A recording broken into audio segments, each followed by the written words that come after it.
Welcome, UCL fans, to our Season 2 Week 10 review and ranking. I know this is about a day late and longer than that, but I've been very busy lately and just haven't had a chance to sit down and record this. I'm finally doing it now. Also, yes, I'm wearing my headset today because settings have been being messed around with, and apparently it's not going to my usual default mic. It's been going to this one, but we're not going to worry about that. We're here to look at the actual matchups that took place and, of course, the rankings that we're going to be doing for this. So, if you do enjoy the video, please leave it a thumbs up and let me know down below, what was your favorite match from this last week as well. Don't forget as well to subscribe, where I try to do UCL videos every Friday, and I try for Tuesdays. I'm usually good at Tuesdays, but this week it was a Wednesday, so we're going to go ahead and take a look at the matchup, starting with our first matchup. We had the Toronto Tokakis, 4-5, taking on the Pittsburgh Pichus, who are 5-4. Pittsburgh Pichus, of course, still fighting to try and stay in playoff contention, but potentially for them. And it was a... Sorry, I don't have my usual notes. Instead, I'm actually going off my legit notes that I write down every week as I do this. But it was a 2-0 victory for the Pittsburgh Pichus. The MVP of the match, I know, was Slowbro from the Pittsburgh Pichus, who did manage to get 3 knockouts this week. Alright, so after that, we're going to move on to our second matchup, the Manchester Magna Zones, 4-5, taking on the Bristol City Blazekins, who are 5-4, and also kind of a must-win situation for the Bristol City Blazekins if they want to try and maintain, playoff potential, I would say. Not necessarily a guaranteed shot at the playoffs, but a chance to at least possibly make it, depending on if other teams win or lose. And it was a 3-0 victory for the Manchester Magnazones. MVP of the match was the Mega Latias from the Manchester Magnazones, who did manage to get 3 knockouts this week. Those, and then moving on to our third matchup, we have the St. Louis Rampardos, 6-3, taking on the Philadelphia Alligators, who are 3-6. And it was a 3-0 victory for the St. Louis Rampardos. MVP of the match goes to Excadrill from the St. Louis Rampardos, who did manage to get 3 knockouts this week. Moving on to our fourth matchup, we have the Long Island Reggie Rockies, 2-7, taking on the Tulsa Talons Flames, who are 1-8. And on my next page, and it was a 2-0 victory for the Long Island Reggie Rockies. MVP of the match goes to the Mega Alakazam from the Long Island Reggie Rockies, who did manage to get 2 knockouts this week. Moving on to our fifth matchup, we have the Newcastle Nido Kings, who are 4-5, taking on the Durham Druttiguns, who are 8-1.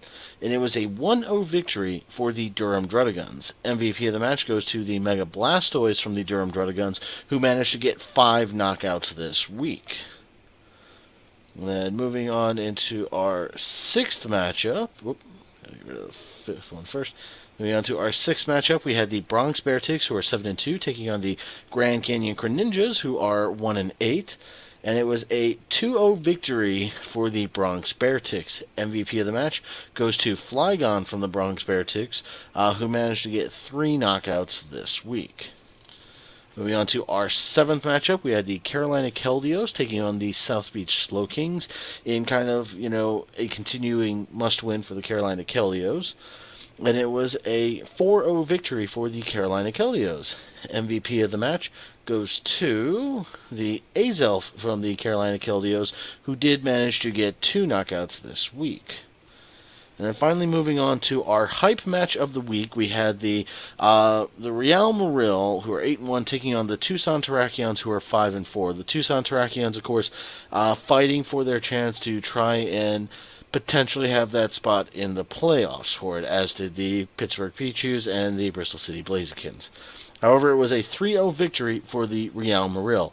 MVP of the match goes to the Mega Latios from the Real Moril, who did manage to get 3 knockouts this week. So that's going to do it for the actual matchups that took place. Now we're going to go ahead and look at the rankings. I did not get a chance to actually do the printout that I usually have off to the side over here, but we're just going to go ahead, read off, trust my notes for how I have this. In 16th place, we have the Grand Canyon Greninjas, who have a 1-9 record, and their differential score would be -23.